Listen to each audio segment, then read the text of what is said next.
I'm heading to McDonald Pass in Montana to visit a relic of our earliest days of flight.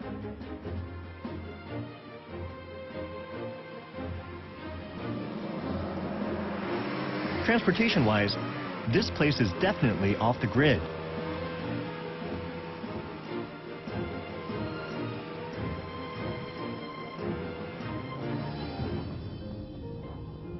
Oh, that was fun.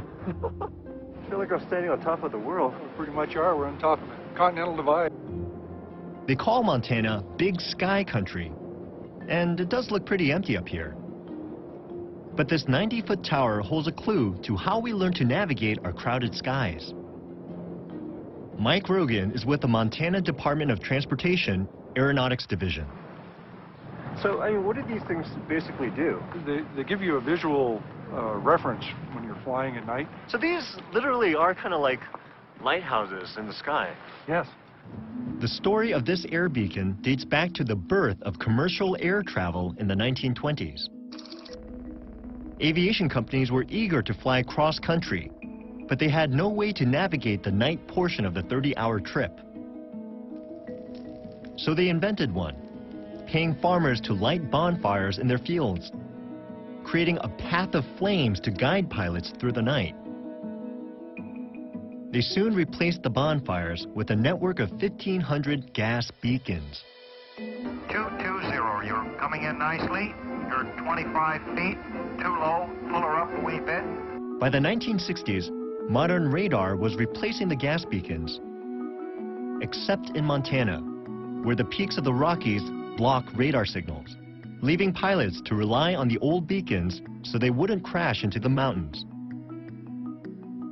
To this day, Mike continues to tend the beacons and make sure they're in good working order. That's a heck of a climb. That's a long one, isn't it? So this is what the pilots actually see.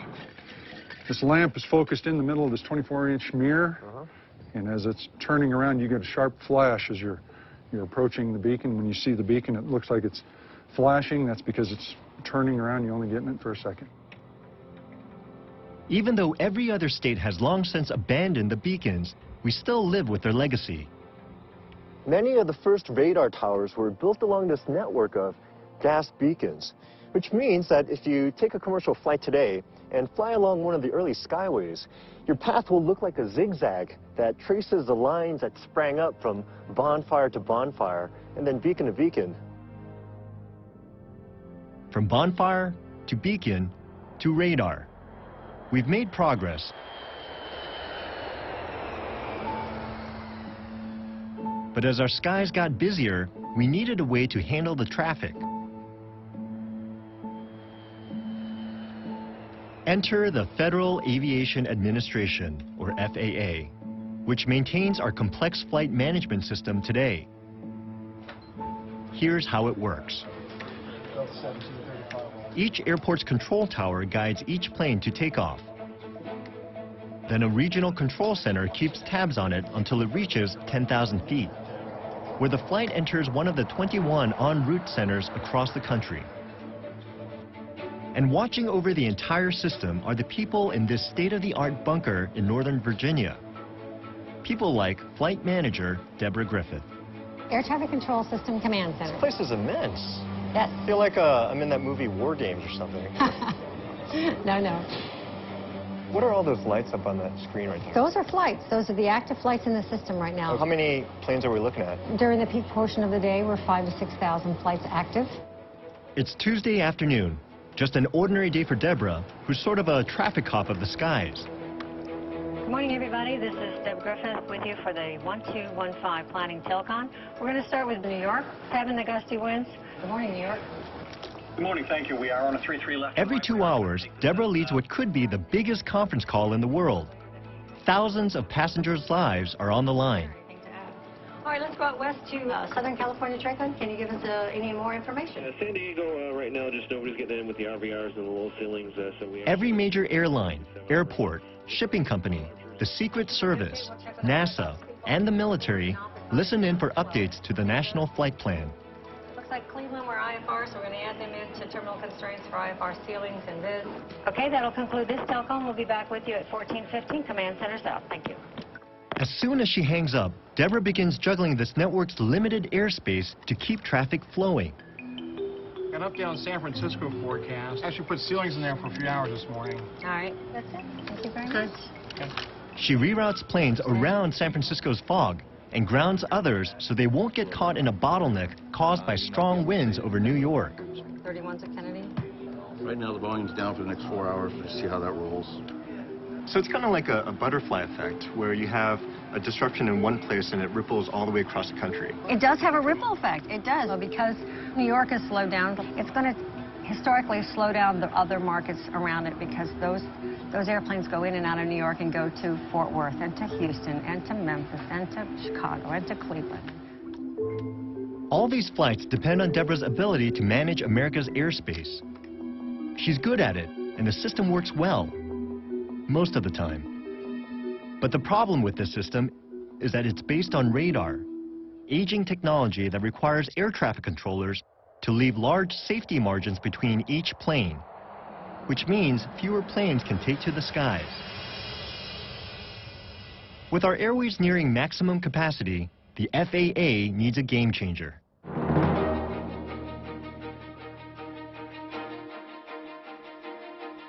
If the air beacons in Montana recall aviation's past, you can get a taste of our future by heading to an even more isolated part of the country. This is rush hour in Juneau, Alaska. Only 10% of this state is accessible by road, so up here, everyday commuting depends on pilots like Sam Wright. Wow, it's beautiful. This totally beats my own commute. Welcome to my office.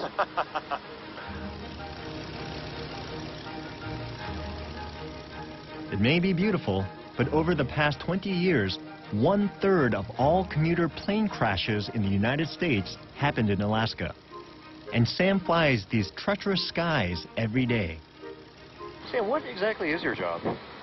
My job is to take people and freight, mail, UPS, FedEx, from Juneau, which is the jet port, to all the smaller communities around southeast Alaska. What are some of the more common and uncommon things that you've transported? Well, very, very, very, very, very pregnant women. Taking them to the hospital for delivery? Yeah, taking them to Juneau for delivery. That's the scariest thing to me. Knock on wood, I've made it every time. But wolves, we've carried bears, carried a really pissed off wolverine this winter. The wolverine was going to Minnesota or someplace to be bred, and he didn't know that, so he was just flat unhappy. So you really are sort of like the connective tissue that allows these outlying communities to interact on a daily basis with the rest of the world. That's true. We look at ourselves more like just a little air road system. And how hard is it to fly around here? Is it challenging? Well, today's like a gorgeous day, right? You can see for 80 miles, 100 miles. There's some days we can only see 2 miles. In Alaska, as in Montana, rows of mountains block radar signals, and the snow and fog can quickly roll in from the ocean, forcing pilots to fly blind among the glaciers. So pilots like Sam are using a new satellite-based GPS system, which, unlike radar, can reach every corner of their airspace. So basically this shows you everything that's in your immediate vicinity, right? Absolutely. If you make a turn towards something higher than you, that will turn red. Okay. It will say, hey, this is red. This is not a good idea. In Alaska, the accident rate for planes that have been equipped with GPS has dropped by almost 50%.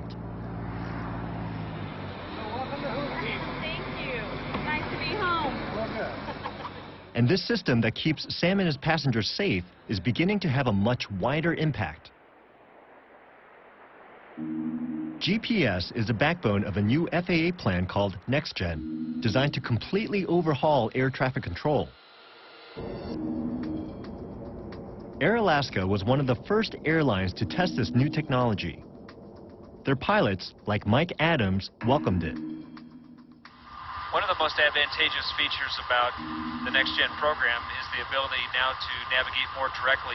These blue symbols represent ground-based navigation aids that in prior times we would have been flying a zigzag line between those as we go from station to station. Now with GPS navigation, we can fly directly from waypoint to waypoint, as you see here. And that allows us to shorten our route distance, create a more direct flight. And that in turn frees up airspace for other aircraft to occupy, hence increasing capacity.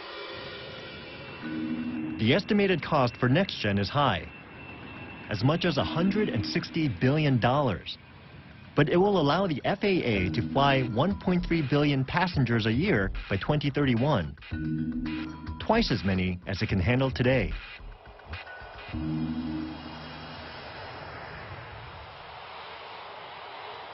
So far, I've been traveling mostly on planes and trains, all packed full of people. But most Americans prefer their personal space, so getting from A to B usually means one thing: cars. That's definitely true in Dallas. Here, like most of the country, Americans take driving for granted. We turn the key and go. But while driving feels like individual choice, it's only possible because of our system of highways, which is one of the busiest and most sophisticated pieces of infrastructure in the world. And we have grown so dependent on the freedom and mobility of the open road, collectively driving 3 trillion miles every year, that today the health of our country depends on the health of our highways. So specialists like traffic analyst Greg Jordan work behind the scenes to help improve the flow of traffic.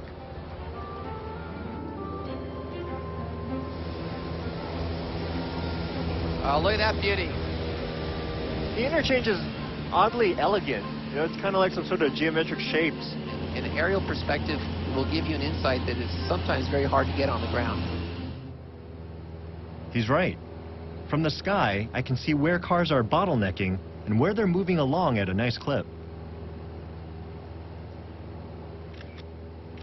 Local transportation planners from New York to California value Greg's expertise. He provides data so they can see for themselves where they need to invest in roads, where they need to build new ones, or widen them, or increase highway patrol. And how are you actually getting that data? Well, it's mainly time-lapse photography.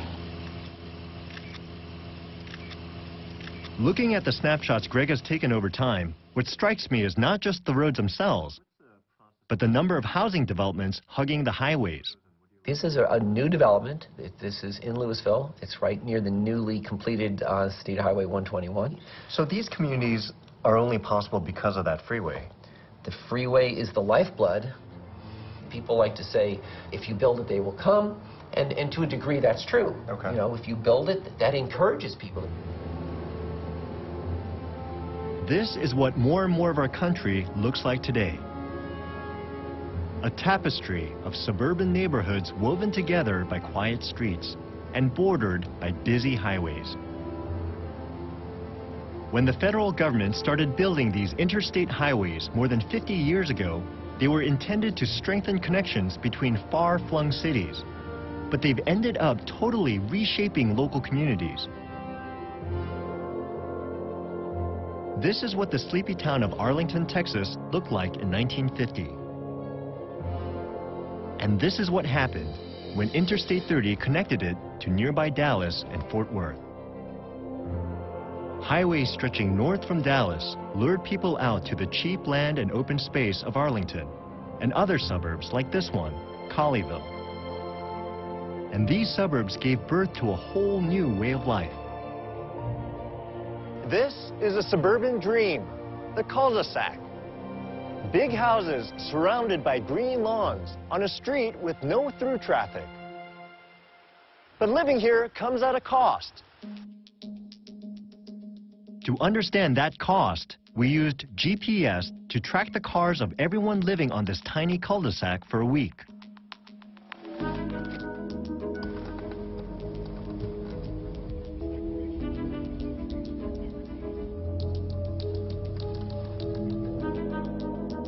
Each color represents one of the 5 families.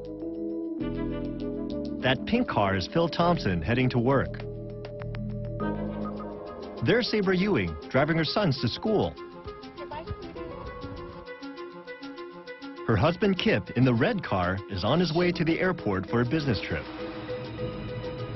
Our car culture is so common now that we forget how different it is from the rhythms of urban American life just a half-century ago.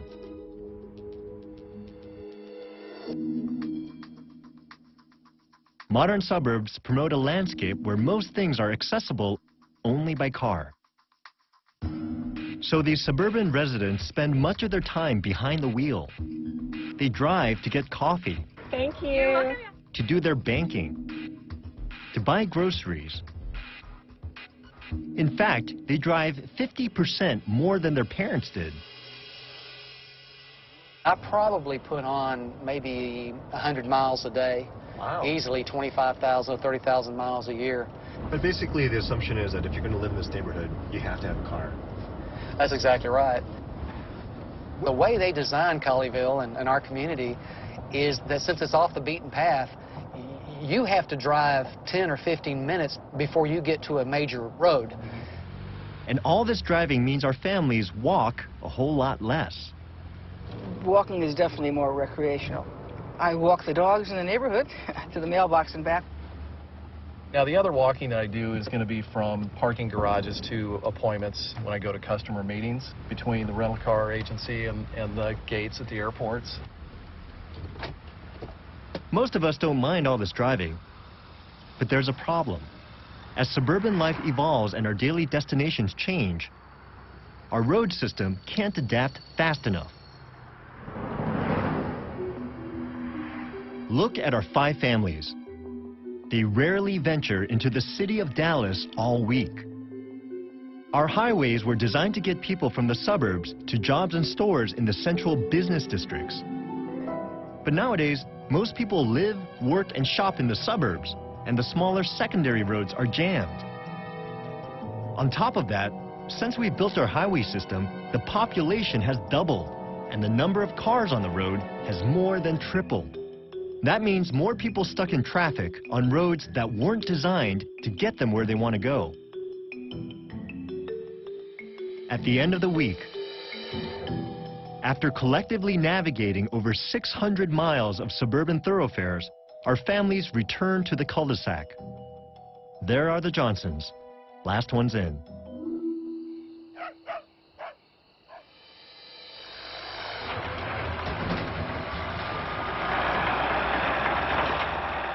Meanwhile, a few miles away, road construction crews are just beginning their workday.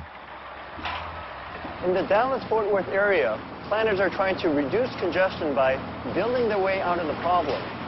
This place is home to more road construction than anywhere else in the country. But it won't be long before this freeway attracts more people, creating more traffic and driving demand for even more roads. It's kind of an infinite construction loop. So some places are taking a different approach.